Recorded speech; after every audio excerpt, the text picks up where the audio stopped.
যদি আমার বয়ফ্রেন্ড কোনো নায়িকার সাথে প্রেম করে তাহলে আমি কি করব, তাকে ডাকবো, তুমি ভালো আছো জিজ্ঞাসা করব। যদি সে বলে আমি ভালো আছি, চলে যাও।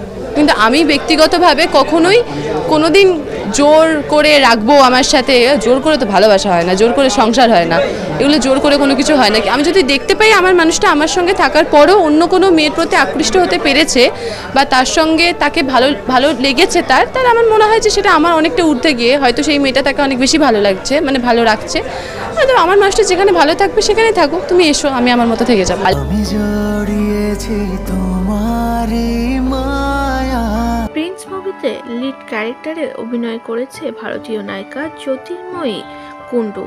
তিনি প্রিন্স মুভি এত সুন্দরভাবে ফুটিয়ে তুলেছে, বাংলাদেশের ঘরের মেয়ে হয়ে উঠেছে। বাংলাদেশের একটি ইন্টারভিউতে তাকে সাকিবের দুই স্ত্রীকে নিয়ে প্রশ্ন করলে তিনি সরাসরি উত্তর দেন, কেউ যদি কারোর কাছে ভালো থাকে তাকে তার কাছে ছেড়ে দেওয়া উচিত। অপু বিশ্বাসের পাশে না দাঁড়িয়ে অভিনেত্রী বুবলির সাপোর্টেই কথা বলেছে।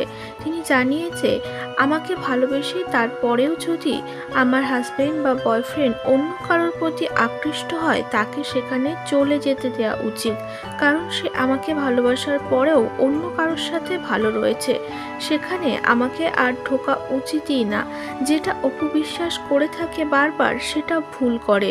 তিনি তো অপু বিশ্বাসকে ভালোবাসার পরও বুবলির প্রতি আকৃষ্ট হতে পেরেছে, তাহলে তিনি কিভাবে আর আপনাকে ভালোবাসে? আর সংসার বা সম্পর্ক কোনোটাই তো জোর করে পাওয়া যায় না, এগুলো দুজন দুজনকে ভালোবাসলেই টিকিয়ে রাখা সম্ভব।